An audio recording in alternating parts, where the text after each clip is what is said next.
আমার বাবার নির্দেশ ছিল একজন রিক্সাওয়ালাকে আপনি করে কথা বলতে হবে, বাড়ির ড্রাইভারকে ড্রাইভার সাহেব বলতে হবে, আর কাজে যাওয়া লোকজন তাদের কখনো ওই ফাঁকর বাকর বলা যাবে না, হুকুম দেওয়া যাবে না, তাদের কাছে সম্মান করে ভদ্রভাবে চাইতে হবে। যে কারণে প্রধানমন্ত্রী হতে পারে। এখনও আমার বাড়িতে যে ছোট কাজের মেয়েগুলি বাড়ি যারাই আছে, কারো কাছে যদি এক গ্লাস পানিও কখনো চেতে হয়, যতদূর পারি নিজে করে খাই, আর যদি চেতে হয় তাহলে কিন্তু তাদেরকে জিজ্ঞাসা করি আমাকে এটা একটু দিতে পারবে।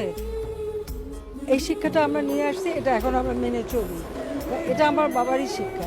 মানুষ গরিব দেখলে বা ভালো পোশাক না পরলেই তাকে অবহেলা করতে হবে, আমাদের কাছে কিন্তু সেটা না। আমাদের কাছে সকলে সমান সমাদর পায়, বরং যাদের কিছু নাই তাদের দিকে আমরা একটু বেশি নজর দিই, দৃষ্টি দিই।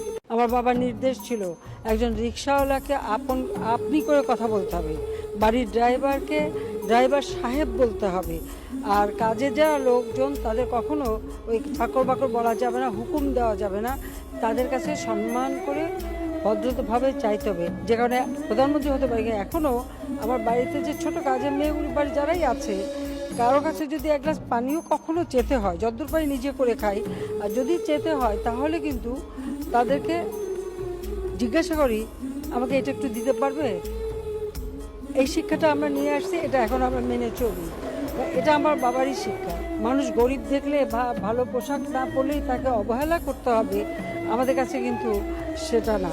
আমাদের কাছে সকলে সমান সমাদর পায়, বরং যাদের কিছু নাই তাদের দিকে আমরা একটু বেশি নজর দিই, দৃষ্টি দিই। আস্তাগফিরুল্লাহ, আমি আমার নজরকে যেন হেফাজত করতেই পারছি না। আল্লাহ ক্ষমা করো। আসসালামু আলাইকুম ইমাম সাহেব। ওয়ালাইকুম আসসালাম। কি খবর আব্দুল্লাহ, ভালো আছো? আলহামদুলিল্লাহ ভালো আছি হুজুর। আমি তো এক তরুণ যুবক, কিন্তু সমস্যা হলো আমার মাঝে প্রবল খায়েশ কাজ করে। আমি যখন রাস্তা দিয়ে চলাফেরা করি তখন আমি মেয়েদের দিকে না তাকিয়ে পারি না। আমি এখন কি করতে পারি? ও আচ্ছা, তুমি একটু দাঁড়াও, আমি আসছি। এই নাও দুধ ভর্তি একটি গ্লাস। আমি তোমাকে বাজারের একটা ঠিকানা দিচ্ছি, এই দুধটুকু সোজা সেখানে পৌঁছে দিয়ে আসবে। কোনো ব্যাপার না, আমি পৌঁছে দিয়ে আসতে পারবো। কিন্তু একটি শর্ত আছে। কি শর্ত হুজুর? শর্ত হলো এই গ্লাস থেকে এক ফোঁটা দুধও যেন মাটিতে না পড়ে। ঠিক আছে, তা কখনোই হবে না। আমি এই এক গ্লাস দুধ সযত্নে বাজারে পৌঁছে দিয়ে আসবো। জুনাইদ, জুনাইদ এদিকে আসো। জি হুজুর, বলেন। তুমি আব্দুল্লাহর সাথে যাও। সে যদি এক ফোঁটা দুধও মাটিতে ফেলে তাকে তুমি একটা লাঠি দিয়ে প্রহার করবে। ঠিক আছে হুজুর।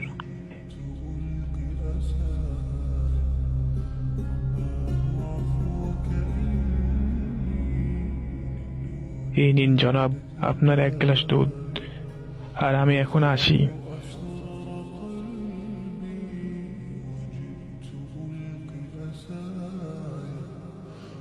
হুজুর, আমি এক ফোঁটা দুধও মাটিতে না ফেলে বাজারে দিয়ে আসতে পেরেছি। ও আচ্ছা, তাহলে তুমি যাওয়ার সময় কয়েকটি মেয়ের চেহারা দেখেছো? জনাব, আমি তো বুঝতেই পারিনি আমার চারপাশে কি চলছিল। আমি তো এই ভয়ে ছিলাম যে আমি যদি দুধ ফেলি তাহলে রাস্তায় সমবেত মানুষের সামনে আমাকে মার খেতে হবে এবং অপমানিত হতে হবে। মুমিনরা ঠিক এভাবে আল্লাহকে ভয় করে এবং চিন্তা করে, যদি আল্লাহর উপর বিশ্বাস ওই দুধের ন্যায় ছিটকে ফেলে তবে তিনি সুবহানাহু তাআলা কিয়ামত দিবসে সমগ্র সৃষ্টি জগতের সামনে তাকে অপমানিত করবেন। এইভাবে বিচার দিবসের চিন্তা মুমিনকে গুনাহ থেকে বাঁচিয়ে রাখে। জি হুজুর, শুক্রিয়া। আপনার এই চমৎকার উদাহরণের মাধ্যমে আমার ঈমান আরো মজবুত হলো। আর আব্দুল্লাহ, তুমি যত বড় বিপদেই পড়ো না কেন, তুমি সর্বদা আল্লাহর প্রতি বিশ্বাস রাখবে, কারণ বিপদের সময় মানুষ দিশাহারা হয়ে ঈমান হারা হয়ে যায়। সে ব্যাপারে তুমি সর্বদা সাবধান থাকবে। ইনশাল্লাহ আপনার এই উপদেশ আমার মনে থাকবে। এখন আমি আসি। আসসালামু আলাইকুম। ওয়ালাইকুম আসসালাম।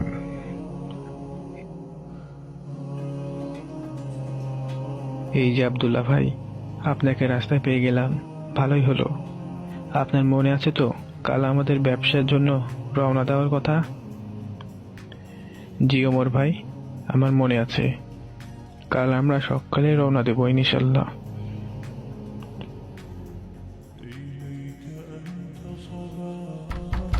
আব্দুল্লাহ ভাই, আব্দুল্লাহ ভাই, উঠুন। আসসালামু আলাইকুম। এই তো মোর ভাই, আমি রেডি, চলুন। ওয়ালাইকুম আসসালাম। জি ভাই, তাড়াতাড়ি চলুন। ওমর ভাই, বেশি তাড়াহুড়া করতে নেই, কারণ বেশি তাড়াহুড়া করা শয়তানের কাজ। মালপত্রগুলো ঠিক মতো নৌকায় তোলা হলো, এখন তাহলে আমরা রওনা দেই। হ্যাঁ ওমর ভাই, চলুন।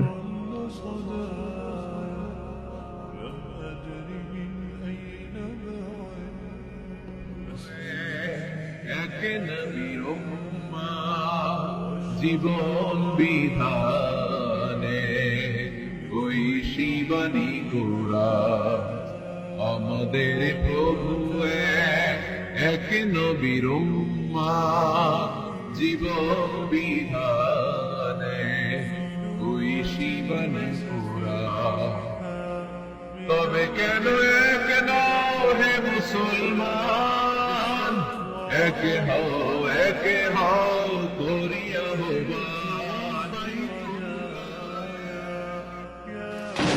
আব্দুল্লাহ ভাই, মাছ নদীতে একই ঝড় শুরু হলো। ভাই তুমি কি ভয় পাচ্ছ না? এটাই আমাদের জীবনের শেষ মুহূর্ত হতে পারে। শুধুমাত্র কিছু অলৌকিক ঘটনা আমাদের রক্ষা করতে পারে, না হলে নিশ্চিত মৃত্যু। তুমি কি ভয় পাচ্ছ? আমি কেন ভয় পাবো? তরোয়ালটি তো তোমার হাতে, কেন ভয় পাবো? আমি জানি যে তুমি আমাকে অনেক ভালোবাসো। তুমি আমার উত্তর পেয়ে গেছো। আমি জানি আল্লাহ আমাদের ভালোবাসেন এবং ঝড় তারই হাতে। তাই যা কিছু হতে যাচ্ছে ভালোই হবে। যদি আমরা বেঁচে থাকি ভালো, আর না বাঁচলেও ভালো, কারণ সব কিছু তারই হাতে এবং তিনি কোনো কিছু ভুল করবেন না। আল্লাহ আমাদের ওপর দয়া করো।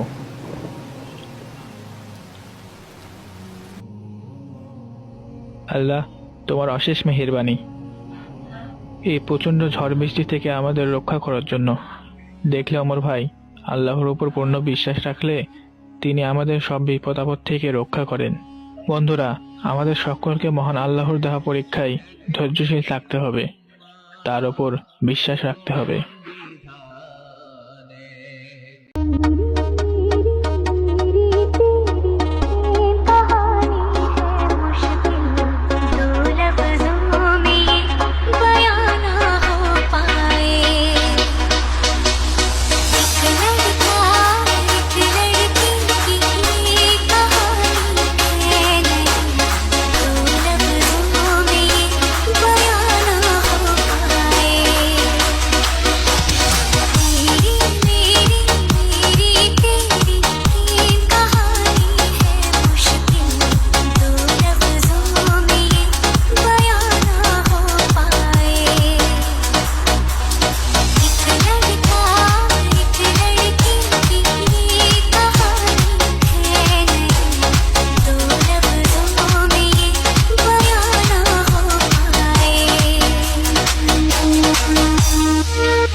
wig, my pussy, and my crack.